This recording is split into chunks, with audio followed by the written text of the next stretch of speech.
Hi everyone, this is Koinzell here. So I know I wanted this as the final update previously in the previous video, right? This particular build here, we go for Fortify, two-hand sword, and we get like 5 glyphs. But I was looking at all the different type of videos that were available. Basically from the people, the folks who actually got to play the pre-launch, right? I realized that there's more optimization that we can do. So by the way, this particular build, I'm not going to delete it because it's still very useful before you hit certain stats threshold. It's still good. They basically, once you hit enough cooldown reduction on your shots, and together with all the gear that comes along, right, with all the martial effect, the the bow chieftain's aspect on a max roll, as well as getting your cooldown reduction on your gear, as well as the shot cooldown too. Can we wrote it in here also somewhere. Yes. So if you can get the cooldown reduction on if you can get the cooldown reduction stat as well as the sharp cooldown reduction stat on all of these gear, coupled with the bow chieftain aspect plus martial's additional bonus effect, you pretty much do not need the extended duration because your martial your war I think it's war cry, right? Your war cry that's granting you 4 seconds of berserking pretty much is able to actually almost maintain 100% berserking uptime. That's how fast it's on cooldown. Yeah, it's kind of crazy to think about it, but that's really how fast it is on cooldown. So what this means is that we can drop this cluster. We can drop the berserking duration, 7.5% berserking duration, this berserking duration, this as well, and that allows us to optimize the board further. And this also means that we can drop this legendary node blood reach, right? Because we already have 100% or close to 100% uptime. I don't need this anymore. That brings us down to a lot more optimization. Okay. We might even consider dropping this because this with some lucky hit actually only is about 3% chance. It's actually very, very low, right? So with that in mind, further optimization wise, I actually have two variants. I have one with 6 glyphs and one with 7 glyphs again, which is basically going full circle back to the first Diablo 4 video that I did where we go for 7 glyphs. So before I go further, right, let me just quickly show the board how it looks like. I'm not going to run through every board except for the 7 glyphs. So for the 6 glyphs here, you'll see that basically for the Warbringer and the Marshal, it's all set up as per what you saw previously. And what you notice is that I actually completely dropped the Blood Rage board. We no longer have Blood Rage here because we don't need a legendary node anymore. So we might as well drop it sorry, in favor for Weapon Master, Bonebreaker, etc., where we can maximize the number of nodes for the glyphs. So this here gives us 6 glyphs in total, right? And we do try to get this, crit damage, stuff like that. So this is the 6 board setup. But if you look at the Warbringer board, it still feels a little less optimized because of so many nodes that we are spending here, right? So how about we optimize it further? We make it even more efficient by following the principle that I've laid out here. We maximize efficiency in such a way that within the radius, any skilling stats that require more than one node to get are dropped. So we make sure that we get the bare minimum for bonus, the additional bonus. Any other nodes where I just need to spend one node to get that stat, we will get those. Those that we can't get, we need to spend more than one node to get, I'm not going to get. That's the guiding principle for setting up this new route with 7 glyphs. But I mean, the obsession is obviously vulnerable and ref because, we got to maximize these two important multiplicative stats. So what this means is that our Paragon, I actually found a way to do 7 glyphs, while at the same time maximizing the vulnerable stats. Now, to be fair for vulnerable, right, there are other boards that we can get more than the starting board, because starting board only has 5 normal dexterity nodes plus 2 magic nodes.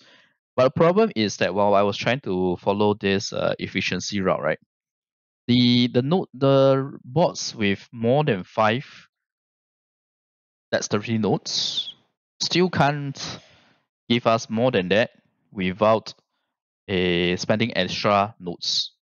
And you notice that I have 6 nodes here because I want to paint a picture for you guys. Okay. So you look at this, right? I have territorial here on the Bone Breaker. Bone Breaker actually can hit up to 7, if I didn't remember wrongly. 7 or 6 basic dexterity nodes.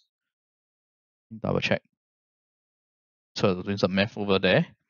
So yes, Bone Breaker can achieve 7. But if you look at the 7, right, it's actually not that efficient. This is Bone Breaker. We have 1, 2, 3, 4. We have our team here along with the 2 magic modes, right? The thing is, if you look at the Bone Breaker, I have 1, 2, 3 that's not tamed here. Now this one is still okay. This one only takes 1 node, but the other 2 requires you to spend 2 nodes to get 1. So it's really not as efficient as you would like it to be, which is why we went for Vulnerable here, because at the end of the day, when I optimize to get 1 more of this, we basically have the same number of dexterity nodes, which is 5 normal and 2 magic.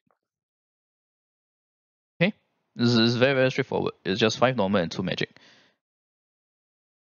Now, if you look at the board on a more, how should I put it, a more zoomed out view, you'll notice basically it's really only Warbringer where we spend some roundabout route, because that's how important Warbringer is for this build now that we are going all out on Fortify. Okay, and we also don't get all the single magic node along the path. Like 8 Maximum Fury is okay, you can drop it.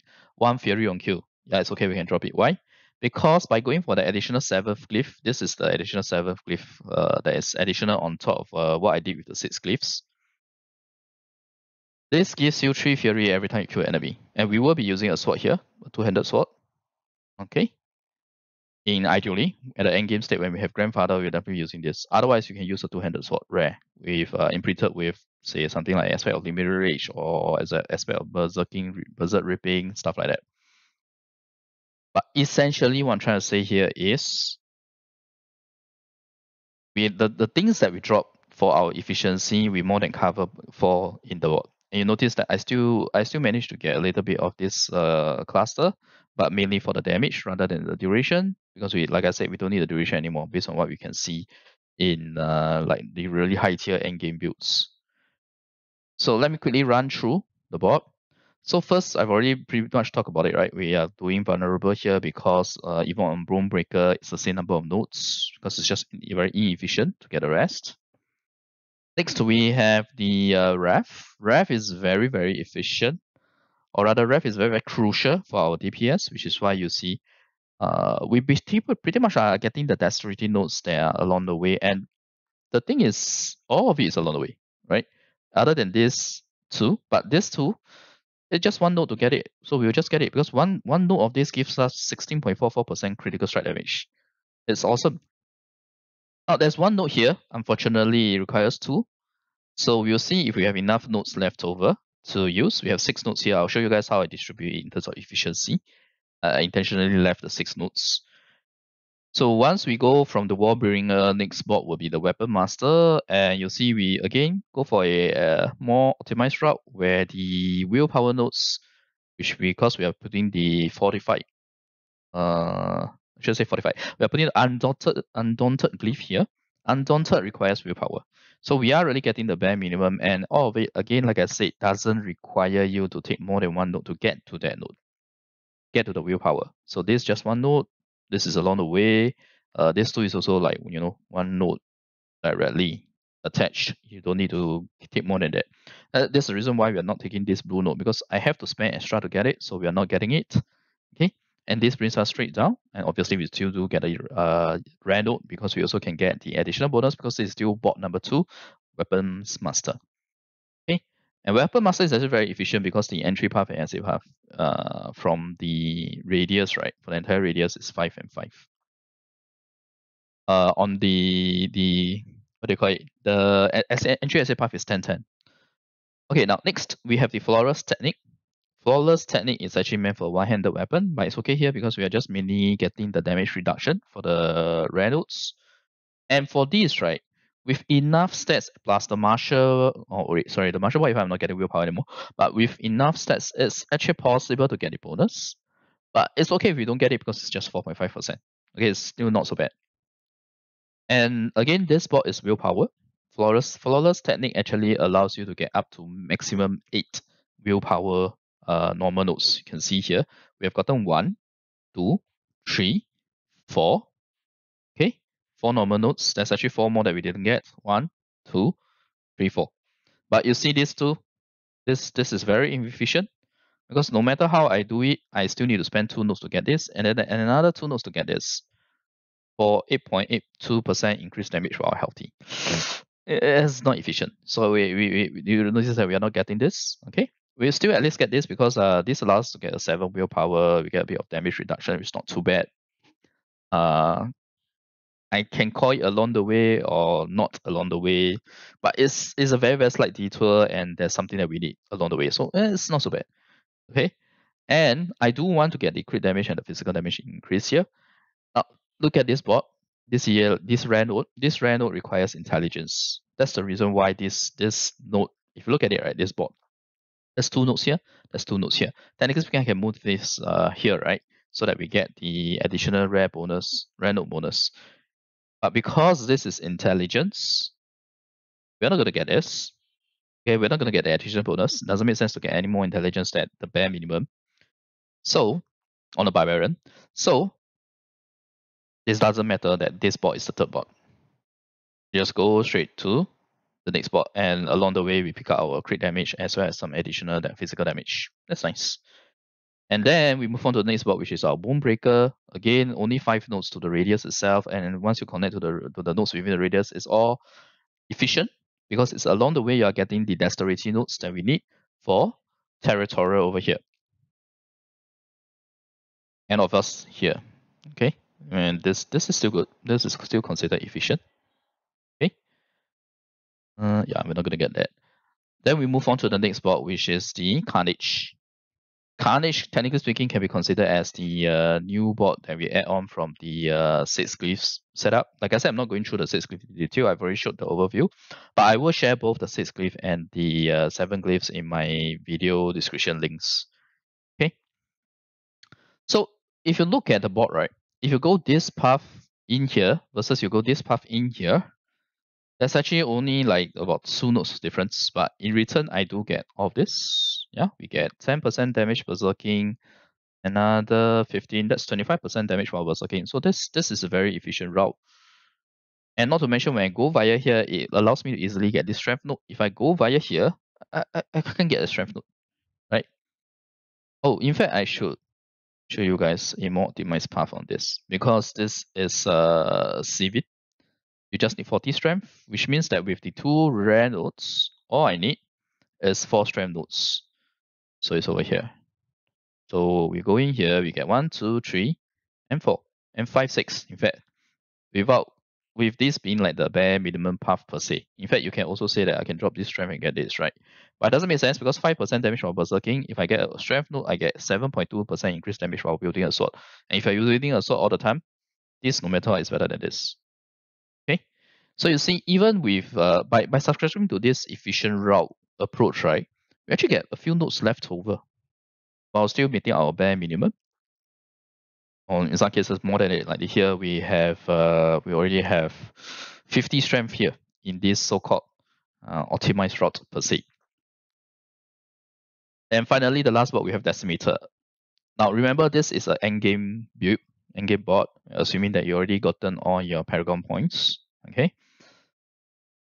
So that's why the position of the nodes do not matter as much, other than it doesn't matter in terms of your build, what you need, because like if you're doing a leveling build, you're still not hitting your full maximum Paragon points, or at least like level 100. Then this does require you should get martial early. But now that we are on an endgame board, we can get martial late. And the reason why I want to get martial late is because I want to put martial on Decimator.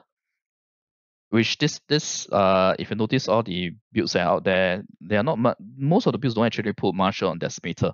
But I like martial on Decimator because it multiplies the blue nodes which is damage reduction from vulnerable, as well as vulnerable by damage, which remember the video that I talk about damage buckets, vulnerable is very, very important. So that's what I'm trying to do here. I'm trying to maximize the vulnerable damage by putting Marshal onto the only board with vulnerable damage magic nodes in the radius. And the reason why this is also the last is because this board, once you go in here, the next exit path is very inefficient. It's 1, 2, 3, 4, 5, 6, 7. Likewise, for the top is also 7, and this direction is even worse. Okay. So what this means is that this board is the best last board, best final board, because of the rest of the boards. If you look at it, right, it's all 5 nodes. Even if it's not 5 nodes, like in this case, right, we get ourselves 25% berserking, even though it's slightly more number of nodes, like only 2 more, but it's okay. Okay, let's compare this to 1, 2, 3, 1, 2, 3, 4, 5, 6, 7, 8. 1, 2, 3, 4, 5, 6, 7, 8, 9, 10, 11. Okay, so it's 3 and okay, 4 more nodes.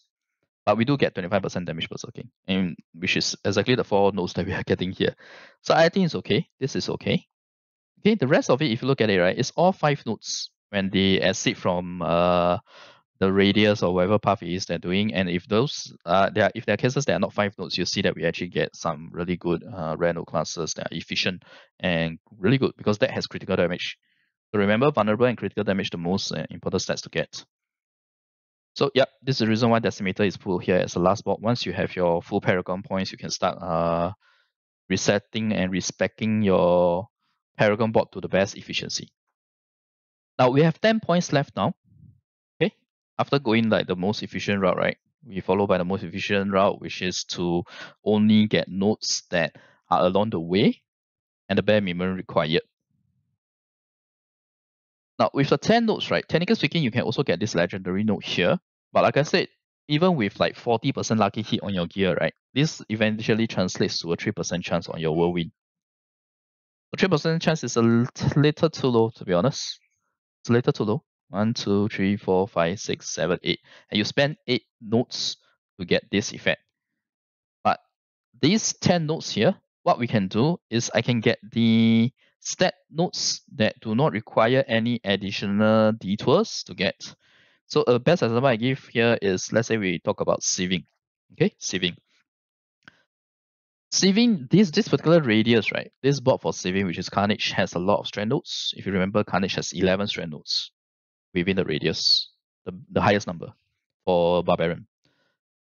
And it's so convenient for me to get because you look at the amount of strand nodes that are available, just look at those with the red circle highlighted. Everything with that has strength, you can get it because you don't need to spend anything extra to get this.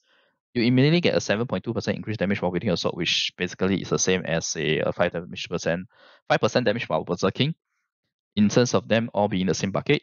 But this only requires to wield a sword, which we'll be doing all the time. Whereas this, you still need berserking. Although we have almost 100% uptime berserking, but in the off case where you have a bit of downtime between your berserking, maybe like 1 second downtime, then you lose this. But you don't ever lose this as when you're using a sword. And not to mention the additional bonus is so good. Okay, so now this means that we just fill up all the nodes that are already immediately available to populate, and all of a sudden I get myself 4x 7.2% increased damage, which is like what 28.8% increased damage. Nice, right? Yeah, good stuff. And now I no longer need to spend any more on this because we don't need. There's no strength node left. We just spend 4 nodes very, very efficiently. For these, I'm not getting the blue stats. We are at least getting the damage reduction and the damage bonus. We're not getting the blue stats here. Because even though 21 dexterity or 21 willpower per node is nice, I don't think it measures up against 7.2% increased damage. And in other cases, it will be even more. Like for example, for this board, Territorial. We look at first glance, you can see immediately there's 1 node that we can get here, 5 dexterity, and that gives us another 9.6% increased damage. Although it's a conditional to close target or versus close target, right? But I don't think we'll be getting this because we have to spend 2 nodes to get 1 dexterity. So not as efficient as I would like it to be. We only have 5 nodes left now. If I spend on this like this, I'm effectively only getting 2x 9.6% increased damage plus 2 other stat nodes, which we don't want. Okay, so on to back to the other board. Right? We are going backwards now. Flawless Technique. Flawless Technique is the board that has 8 normal willpower nodes that I mentioned earlier. So definitely there will be some way to optimize, and we really do have it. We have here immediate 8.82% increased damage for healthy, and another one, okay, because it's right beside. Are we gonna get the rest of this? No, not this, because we have to spend two to get. So no, out of the question.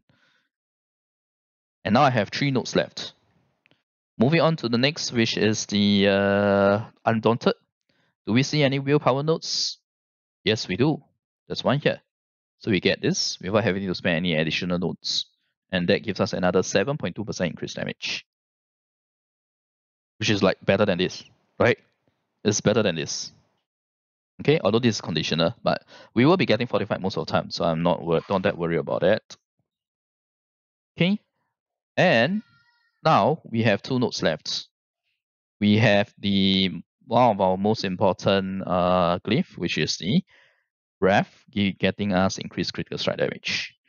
And we also have Vulnerable, but Vulnerable, there's no more dexterity in this board. Now, if you want to switch, you can switch Vulnerable out to the Territorial board. That's it. Yeah. And technically speaking, you can spend the 2 nodes here to get this dexterity node if you want an additional 7.2% vulnerable. There's also another option. That's basically, let's call that option 1. Okay, option 1 is to switch the vulnerable or exploit to this board. Spend 2 nodes to get yourself another one dexterity, which then gives us a 7.2% vulnerable. Or we can also spend option number 2. We can spend 2 nodes here, the remaining 2 nodes that we have here, to get dexterity, which gives us 16.44% critical strike damage. And in the whirlwind build, because we are always striking, we are always going to be critical. All of our assets are pretty much going to be critical after 2 seconds. This is okay. This 16.44 has increased value. Okay, that's number 1. Number 2, if we are using Grandfather, if you happen to have a max roll Grandfather, this doubles your crit damage. I.e., based on the wording, it's not confirmed yet because I don't think anyone has found it in the pre-launch. Now, if it doubles, then what this means is that these 2 nodes that we are spending, we actually get ourselves 32.88% crit damage. All of a sudden, it's very, very worthwhile. So that's what we're going to do. Okay? So you see, basically, the route here is so optimized that we don't spend any additional nodes to get additional stats, right? That are scaling with the glyph, other than this crit damage node, as well as in here initially when we try to get our vulnerability, more vulnerability, because vulnerability is so important. Vulnerable is so important. What I'm trying to say here is that I can further optimize by just doing this, and I get myself 2 nodes. Oh, sorry, 3 nodes. But I feel the value of getting dexterity here is very high because it's vulnerable. Okay, so this is what I'm talking about here. Sorry, if you heard my kid talking, that's because he kind of came out, ran into where I'm at. Yeah. So okay, so what I want to say here is these 7 glyphs are so maximized now, so efficient now. And we are getting so much damage scaling from this. And this is level 20 glyphs. I don't know why some of the planners are showing level 21 glyphs, which has a huge amount compared to the 7.2%. It's like there's a starter giant value when you go from 20 to 21. I don't know, I'm sure whether that's a data mining issue or there's something special that will come eventually late game or whatever. But with all these 7 glyphs, if that happens, we are all ready. Okay? And we are very efficient. We still get ourselves 4 rare node clusters that are outside of the radius, and they are all efficient along the way.